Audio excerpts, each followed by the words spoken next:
Live via satellite from Hollywood, it's ROCKLINE, the show where you interview the hottest stars in rock and roll. Hello again, I'm Bob Coburn. ROCKLINE is brought to you in part by Budweiser. For all you do, this Bud's for you.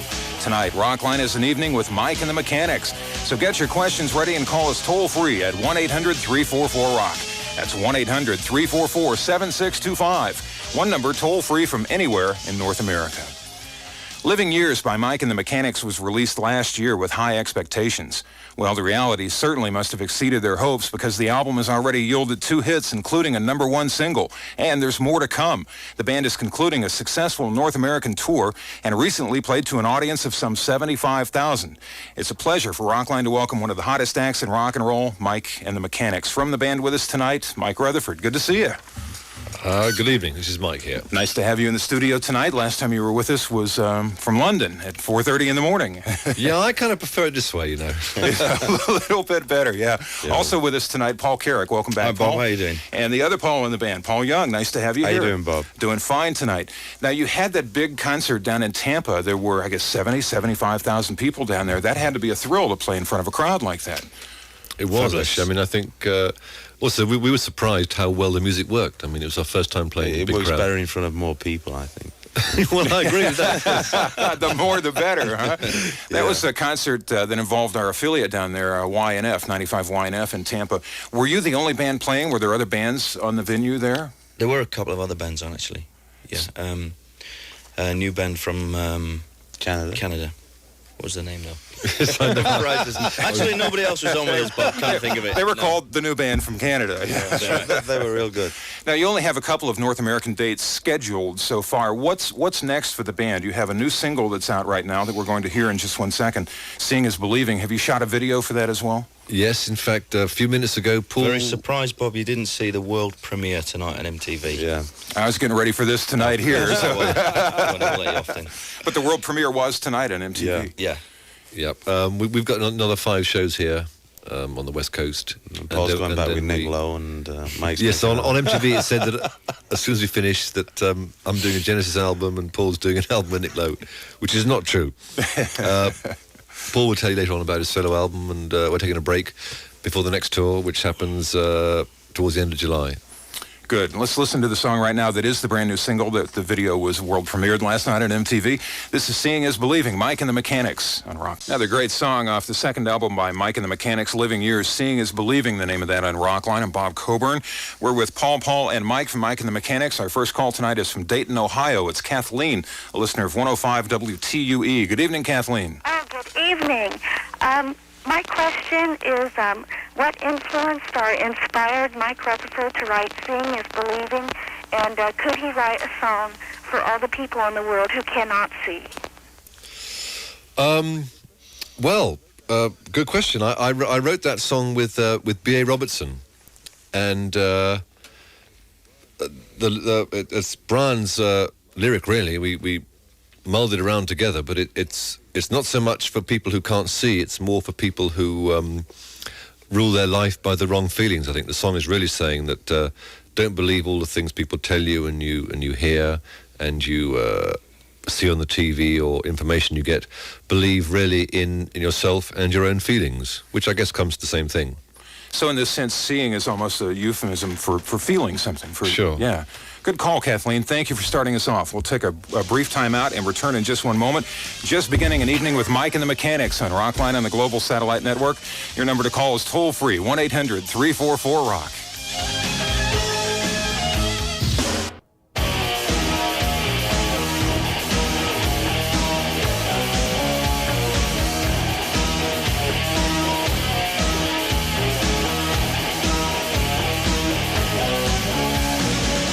And welcome back to ROCKLINE. It's an evening with Mike and the Mechanics. I'm Bob Coburn. We have another new affiliate to welcome to ROCKLINE tonight, 97 Quick, WQWK in University Park, Pennsylvania. Nice to have you aboard tonight. We'd love to hear from you. We have a call now from Concord, California. It's AJ. He's listening to 97.3 The Rocker in San Francisco. Hi there, AJ. Hi, Bob. Paul, and Mike. Hi there. Okay, my question's for Paul Carrick. I was wondering if either Mike Rutherford and or producer Christopher Neal helped write any of the songs on your last solo album. One good reason, and if they're going to contribute to the next solo album. I wrote a couple of them with Chris Neal. But in fact, no, I'm going to start recording again in May. Chris won't be producing this one, so I don't think we'll be writing together. I've written about a dozen songs so far, and I'm pretty pleased with them. I've written them with various people, Nick Lowe and Chris Difford from Squeeze, Michael McDonald, blah, blah, blah. We haven't got together with Mike yet to write any, but, you know, it's not too late. But anyway, yeah, that's it. Now, you say you'll be recording in May, which is very close now. Are you going back to the UK to do the recording? No, I'm not. No, You're going to do it here in the States? I'm going to have about a week off here, and then I'm going up to New York to start recording, yeah. All right, good luck with that. Thank you. We have a call now. Thank you, AJ, for calling, by the way, from Michelle in West Palm Beach. She is listening to 97 GTR in Miami. And Michelle, you're on with Mike and the Mechanics. Hi, guys. Hello there. Hi. Could you say a quick hello to Mike at 97 GTR for me? Okay, what Hello, Mike. At 97. It was quick, but it was very quick. what is the variation between the U.S. audiences and those of the Europe audiences? I think it's pretty much the same thing. We go down great with everyone. Ever diplomatic Paul Young, ladies and gentlemen. Yeah. How has response been in Europe and in England especially? It's been surprisingly good. Because a lot of times bands become popular here in North America, and the case is not the same, especially in we England. didn't find the initial success in Europe that we did in America in '86, but we've just been around there about 4 weeks ago, and things are picking up there. So that's right. You actually started touring this time over in Europe, didn't you? Yeah, that's right. Good call, Michelle. Thank you. We appreciate it. Let's talk to Gail now. Gail is in Escondido, California, a listener of Magic 102 FM in San Diego. And Gail, you're on the ROCKLINE. Hi, guys. How are you? Hello. Hi. I just wanted to tell you guys, first of all, that I love you. I think you're wonderful. And I also wanted to ask you, Mike, you had 2 solo albums before you hooked up with the Mechanics. Yeah. How do you feel about them now, and did they help you with your success with the Mechanics? Yeah, I think it's all part of what I did. That was Paul's stomach there, that funny groan in the middle. I mean, I guess as you can probably tell, I'm a lot happier with the Mechanics, working with these guys, and it's more fun, I think. And I realise that actually I produce better results working with other people than on my own. But it was part of a process. I mean, maybe I had to go through those 2 albums to learn that this is the right direction for me to take. There you go, Gail. Thank you for calling, and call us again sometime. We're going to now go back to the first album by Mike and the Mechanics. This was a big hit for the band. This is Silent Running on ROCKLINE on the Global Satellite Network. Call us. We're live. Call now. 1-800-344-ROCK.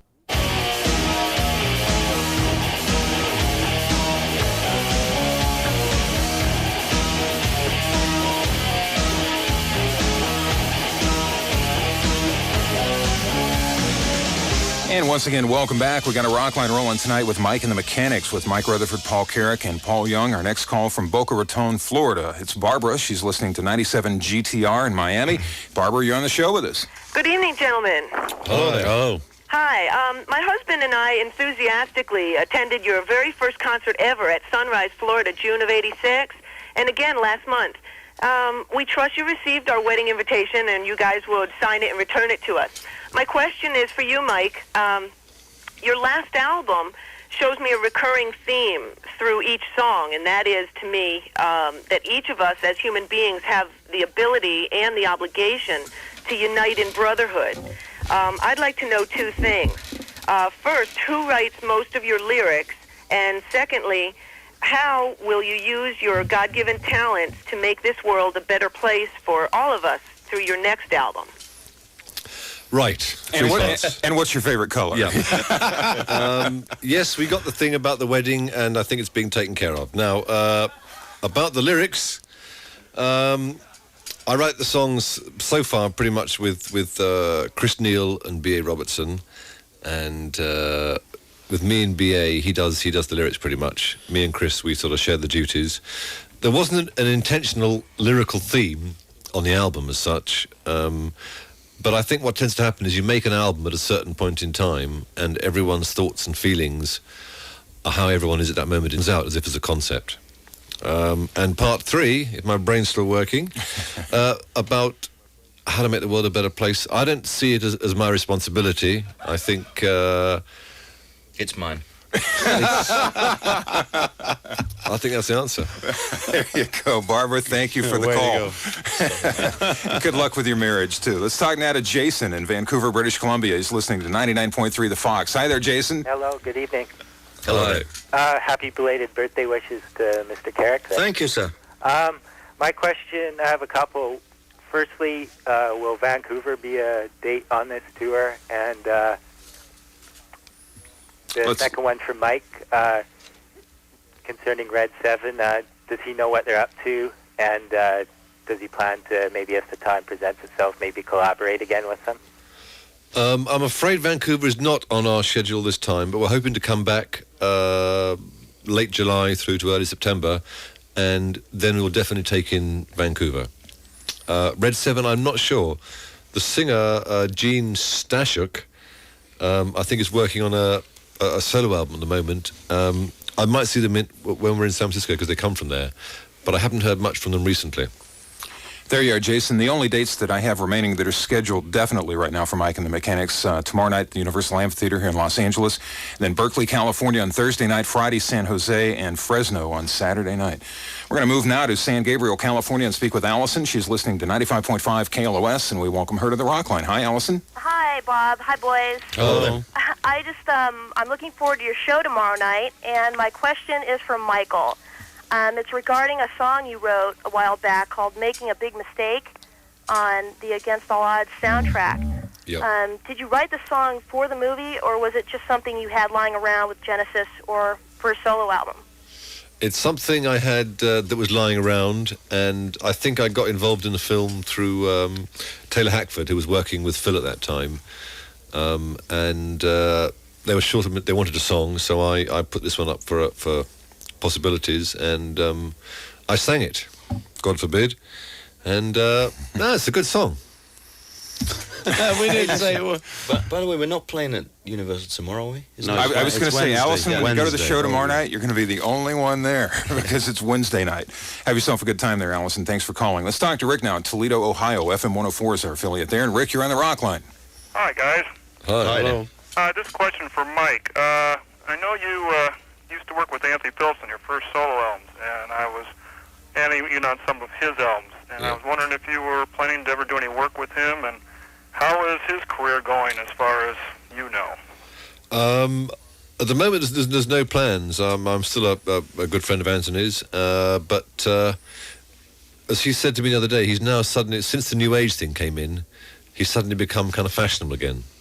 Still doing the same thing, still writing very good songs, but I'm not sure his exact current plans at the moment.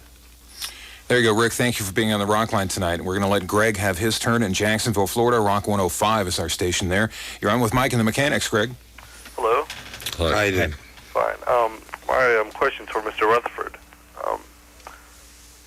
How do the attitudes and just the ways that you write songs with Genesis members Phil Collins and Tony Banks differ from when you write with the other members of the Mechanics? And do you plan to still write songs with the other members of the Mechanics? I do the same kind of thing. I mean, it's just different people, to be honest. One's attitudes are the same. And so far with the Mechanics, on the second part, this last album was written mainly with Chris Neal and B.A. Robertson, but I would like to try and... the Mechanics is still a fairly new thing. I could see us getting involved writing with both the Pauls here, and they're both very good songwriters, and kind of opening out a little bit, I think. Greg, there you go. Thank you for being on the Rockline tonight. We're going to play a song now from the most recent album by Mike and the Mechanics, Living Years. This one is called Beautiful Day on the Global Satellite Network. We're with Mike and Paul from the band, and our next call is Tom from Daytona Beach, listener of WDIZ in Orlando. Good evening, Tom. Hello. I saw you guys in Daytona on your kickoff concert. I thought you were great. Thank you. And I was just wondering, considering the amount of time that you spend on tour and the loudness of the amplifiers and everything, I was wondering, do you take any precautions to, preserve your hearing? Pardon? What? I think Paul knows about loud music and hearing. Yeah, I've been deaf for a few years now, and it certainly helps my career. No, we don't. In fact, it's not that loud on stage. It may be louder sometimes out front for you because you've got the PA. We're behind the PA, so we're safe. It really depends where you're sitting, I think, doesn't it? Yeah. And on stage, it's not nearly as bad. You sit in the first couple of rows or next to the speaker. It actually depends where you stand on stage as well. Uh-huh. It's louder in certain places. Tom, thanks for calling. Glad you enjoyed the concert back there in Florida. We're going to talk now to Jeff in Marquette, Michigan, listener of WMQT in Ishpeming, Michigan. And Jeff, you're on the Rock Line. How are you doing tonight, guys? Okay. Very well. This question is directed to Mike. I enjoyed your song, Nobody's Perfect, and what I want to know is what specific event in your life that inspired you to write that song? Well, that's the song I wrote with B.A. Robertson, and it's his lyric. I think it's really about the idea that, and I like the idea too, is that, it's not a perfect world. Things are not black and white. People do make mistakes and things go wrong. And that isn't so terrible. I mean, as long as you learn from your mistakes and get on with life, then it's not such a bad thing. There you go, Jeff. Good call. Thank you for being on tonight. Somebody I work with played the song, Gino Michelini, and said, nobody's perfect, but we sure do expect it of each other. And there's definitely some truth in that. Jeff, thanks for being on. Let's talk to Tim now in Albany, New York. Pix 106 is our station there. And Tim, you're on the show with us. Hi, Mike, Paul, and Paul. Hello there. How you doing? First, I'd like to say I recently saw your show in Albany. It was spectacular. Thank you. Second, for Mike, I'd like to know your feelings about the song Living Years, which I personally, and I'm sure thousands of other people who have lost loved ones can relate to. And did you know it was going to be such a moving song when you recorded it? No. The Living Years history, briefly, was... I had the music first with B.A. and he came in one day and said, I want to call this song Living Years and write it about that subject matter. And we'd just both lost our fathers the year before, so it was very, I suppose, delicate for us. And we thought very carefully about whether we should write the song or not, about that subject matter.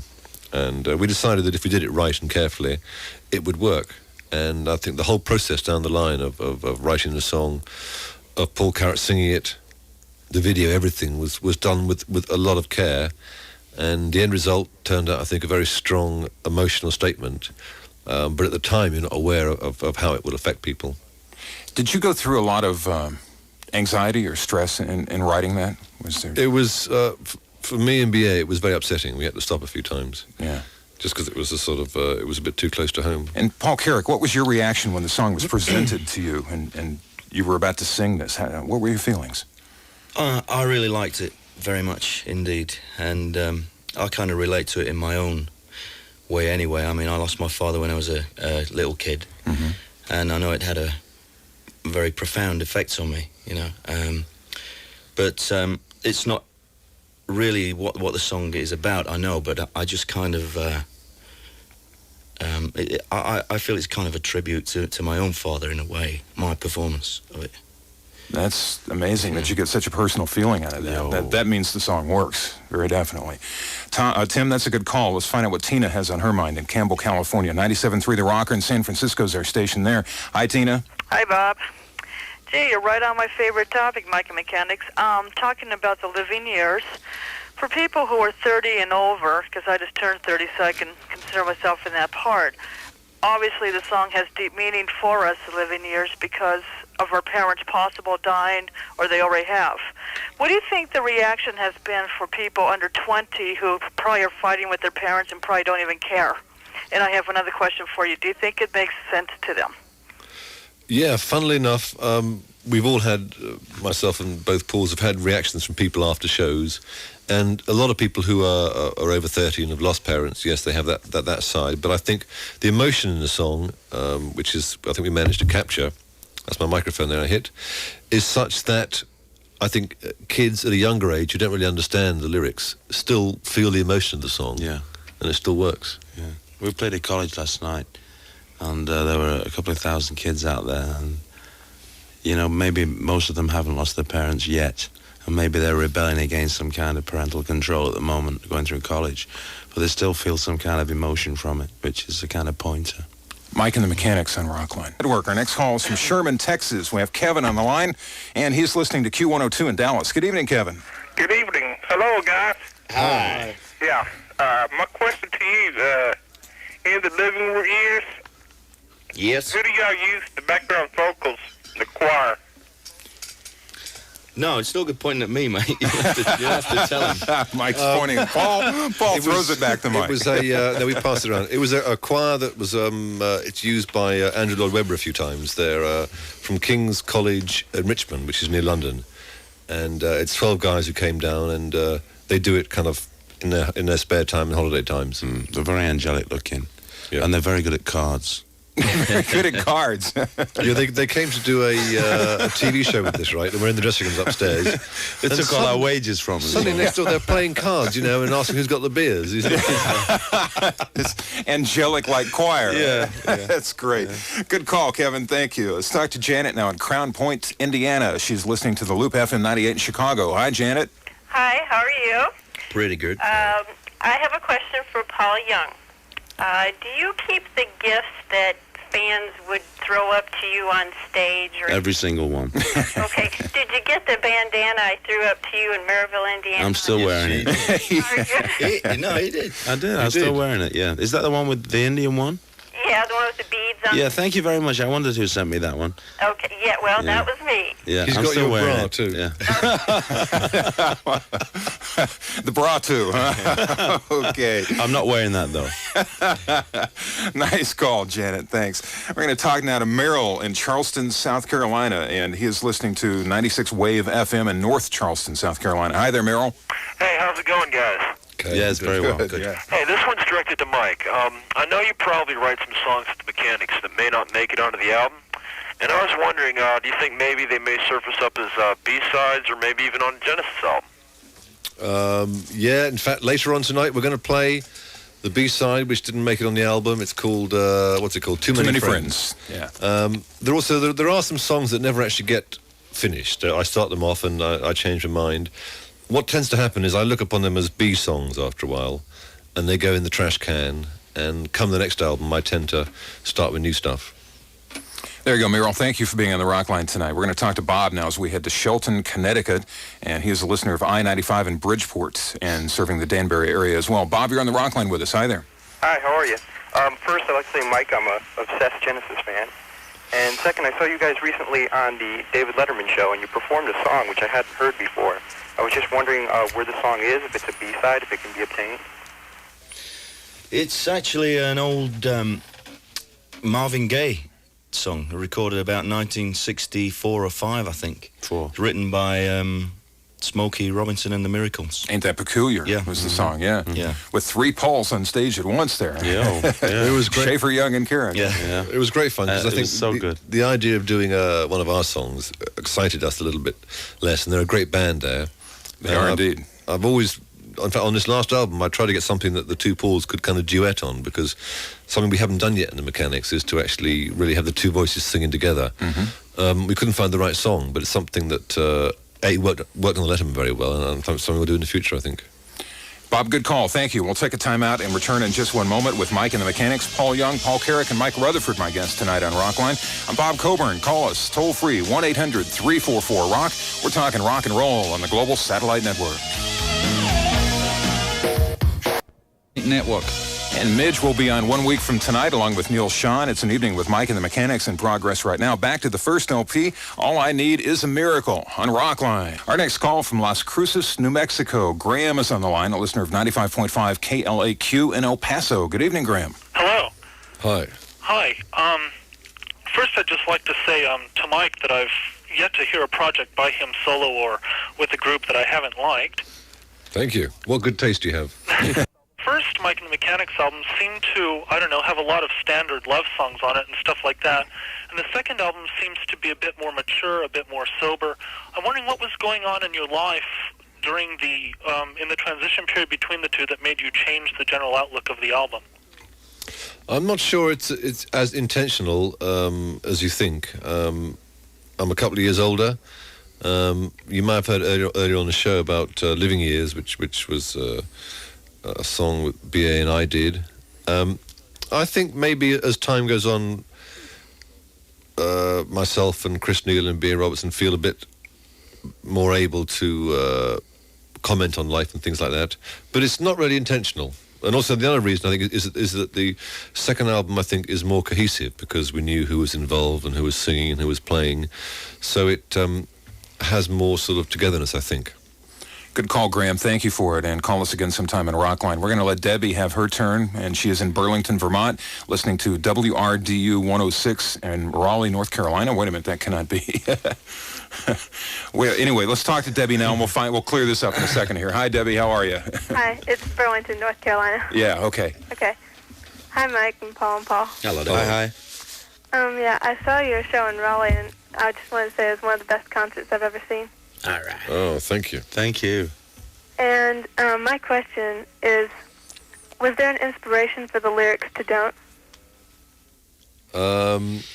Not so much an inspiration. That was a me and Chris Neal song. I think I like the idea that, you know, boy's in the car with a girlfriend and boy puts his hand on his girlfriend's knee and slides it up, and all she ever says is don't.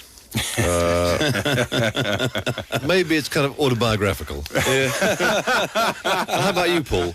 Yeah, what do they say to you? The same thing. The same thing, right? Hey, don't. What did you say to her? I'm not telling you.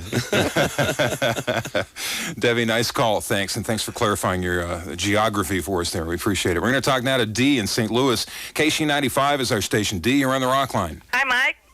Hi. Hi, Mike. Hi, Paul. Hi, Paul. Hello there. Hey, this is really thrilling to get through. I'm such a fan. I just love your work. Oh, great. I have a couple Genesis-related questions, and my first question is, I'm a collector of Genesis memorabilia, and I really love the books by Armando Gallo, and he appeared to be very close to the group. And do you still keep in contact with him? And if so, has he showed any interest in continuing the Genesis story in your solo career?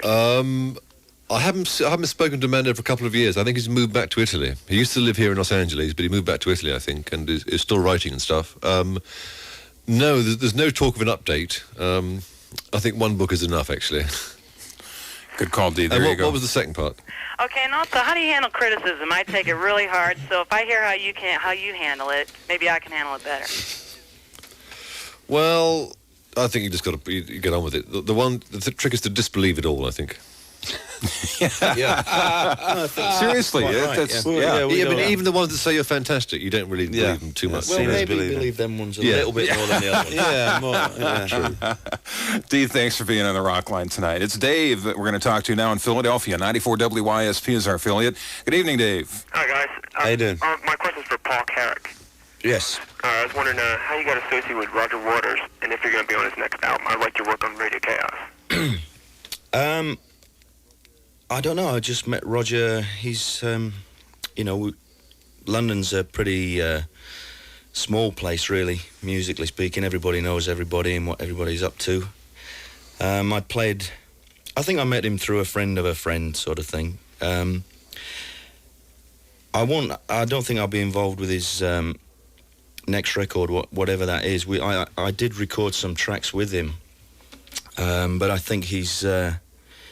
In fact, I think he recorded a whole album and then has scrapped it. That is the story that I've heard, and he's onto something else now altogether. But I doubt if I'll be involved. With the Mechanics and my own record, which I'll be making later in the year. I think that's kind of enough for me to be involved with at the moment. Yeah, it's quite a bit right there, Dave. Good call. Thank you.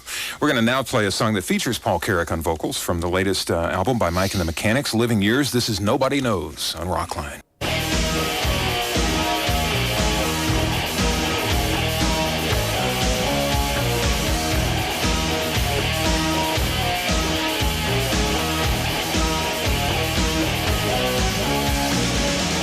Once again, welcome back to Rockline. It's an evening with Mike and the Mechanics and Bob Coburn. Back to the phones we go to Miami this time as we speak with Esther. She's listening to 97 GTR in Miami. Esther, you're on the Rockline with Mike and the Mechanics. Hi, Mike, Paul, and Paul. How are you? Fine, thank you. Thanks. By the way, Paul, last month I saw you in Sunrise, you and the Mechanics, and you had broken toes. Oh, yeah. How are your toes? They're getting better, thank you. Oh, that's good. Yeah. I was wondering if you fellows were thinking of releasing a concert film or a concert movie. I'm not sure. At the moment, we're hoping to try and do some filming on the second leg of the North American tour, which is going to be sort of July, August time. But as for releasing it and how it'll come out, I'm not sure yet. But it'd be nice to get something on film this time of these wonderful guys. We'll wait for that and see what happens. And the broken toes. And the broken How toes. did you break it? How did you break the toe? You got to ask that.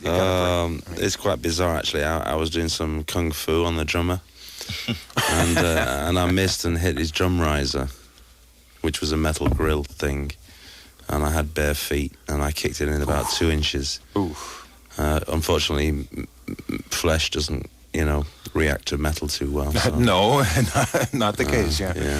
All right, thanks, Esther. We appreciate it. We're going to talk to James now in Ottawa, Ontario. He's listening to Shea 106. Hi there. Hi. Yeah, it's been a few years since I talked to you last. Your master tapes haven't been stolen, so I have to have a new question this time. B.A. Robertson, who is he? And, he's sort of, popular in the last little while? Yeah, he's not English, he's a Scottish singer-songwriter who is now actually living here in Los Angeles.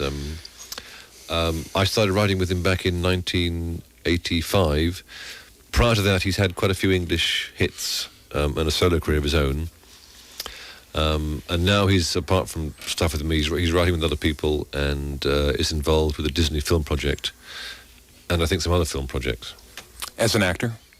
No, he is also an actor. He is actually. In fact, he made a good little film. But he's working on the music end of these projects. I think he's more involved on the music and the script as well.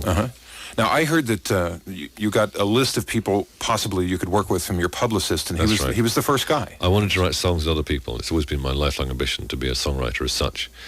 And the publisher gave me a list of guys to work with, and Brown was at the top. B.A. was the top, and never got past it. Just stopped there. James, nice call. Thanks. Let's move on now. Grand Rapids, Michigan's where we're headed. LAVFM is our station. We welcome Elizabeth. Hi. Hi, Mike. Hi, Paul. Hi, Paul. Hello.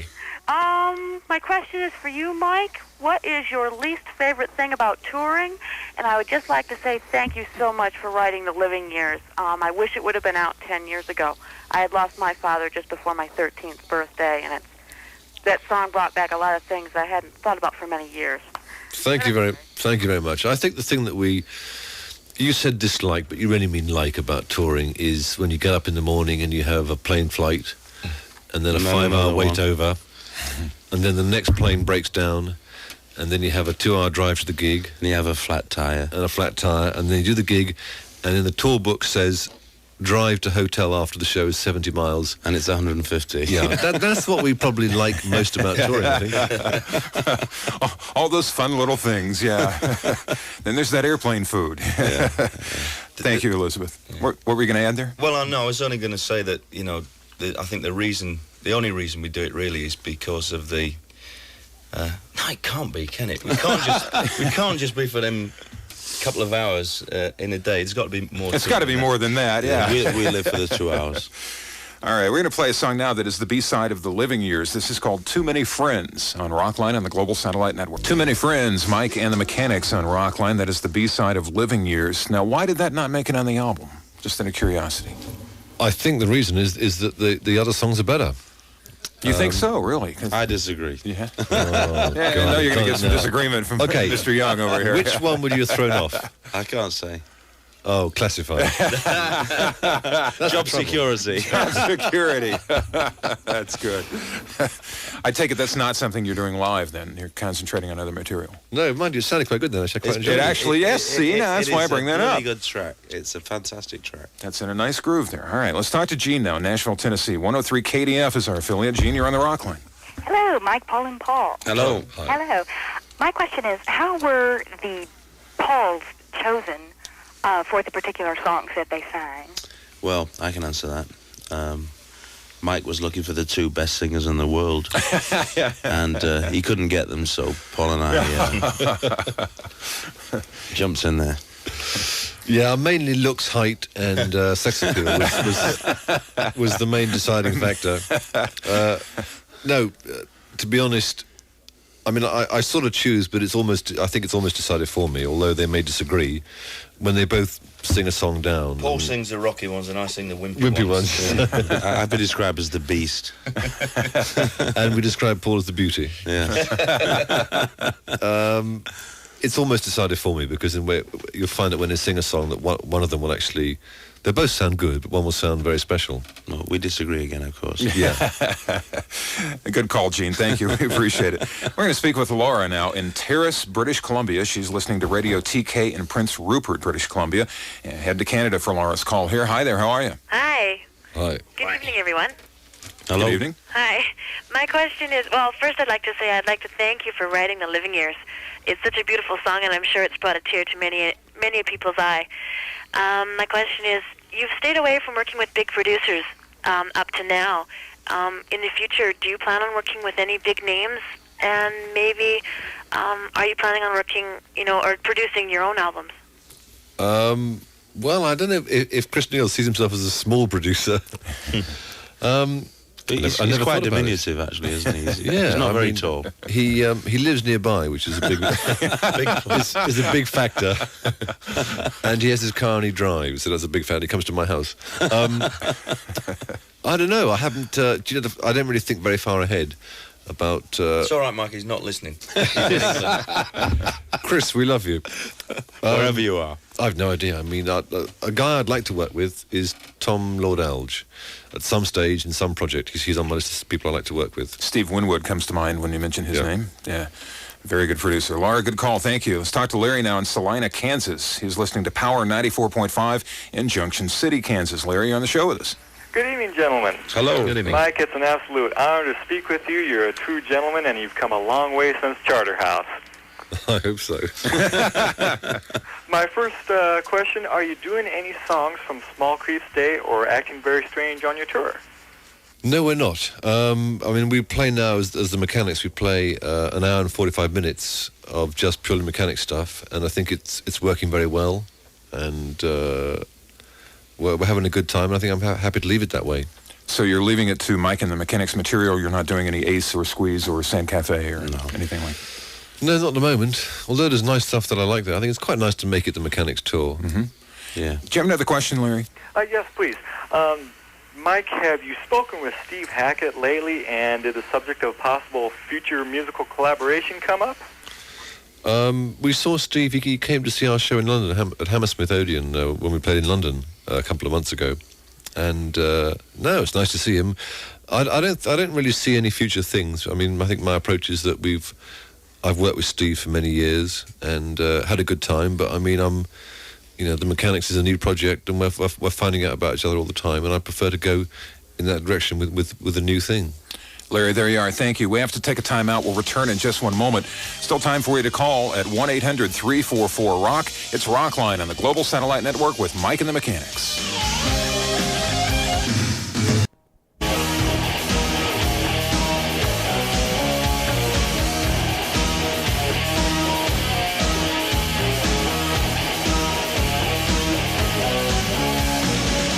And once again, welcome back to ROCKLINE. We have Mike and the Mechanics playing Nobody's Perfect for you from the latest album on the Global Satellite Network. Time for a couple of more calls before the band departs this evening. And next is from Southfield, Michigan. It's Steve, a listener of Riff in Detroit, WRIF. Good evening, Steve. Hi. Hi. Hi, Mike. Paul. Hello. I was wondering what kind of input as far as what is released as a single. Like, did you release Nobody's Perfect, all the others? Did you do it in a certain order, or do you have that kind of input? No, I mean, I think if I said something to Atlantic, they'd and I was very strong about it, they'd argue their case. The first single I thought should have been Living Years, and I told everybody that, and they all disagreed all around the world, so I thought I must be wrong. But I think I was right. Well, when it gets to number one, I think you can say that, yeah. Thank you, Steve. We appreciate it. Let's talk to John now in Ann Arbor, Michigan, listening again to WRIF in Detroit. John, you're on the ROCKLINE with Mike and the Mechanics. Hey, guys. How's it going? Fine. Okay. Thanks for the show last week in Ann Arbor. It was great. I just wanted to know, in the concert, you played a longer version of Nobody Knows. Did you originally write it as the longer version, or did you cut it down for the album, or did you extend it for the show? It really evolved in the rehearsals, I think it's true to say, isn't it? Yeah, I mean, I think Tim was a new factor to that one, actually, wasn't yeah, I mean, that isn't the only song that's changed live. I mean, I think one day, somewhere down the line, I can see a Mike and the Mechanics live, because some of the versions have changed drastically. Dramatically. Yeah, for the better. John, thank you for being on the Rockline. Thanks to everybody for listening and calling tonight. Our address is P.O. Box 4383, Hollywood, California, 90078. Next week, we have solo artist and former Journey and Santana guitarist Neil Schon, along with former Ultravox leader Midge Ure. And then coming soon, check this lineup. This is a strong lineup. The Fabulous Thunderbirds, the original Doobie Brothers, Jackson Browne, Tom Petty, Stevie Nicks, and a special edition of Rockline with Paul McCartney. Check with your local affiliate concerning that. Special thanks tonight to Tony Smith, to Cheryl Gordon, and to Tony Mandich, and of course to Mike Rutherford, Paul Young, and Paul Carrick. Nice to have you here, gentlemen. Thanks again for another fun night, Bob. Thank you very much. I'm BC, and I'll be seeing you. The wine was good. In a week. Thank you.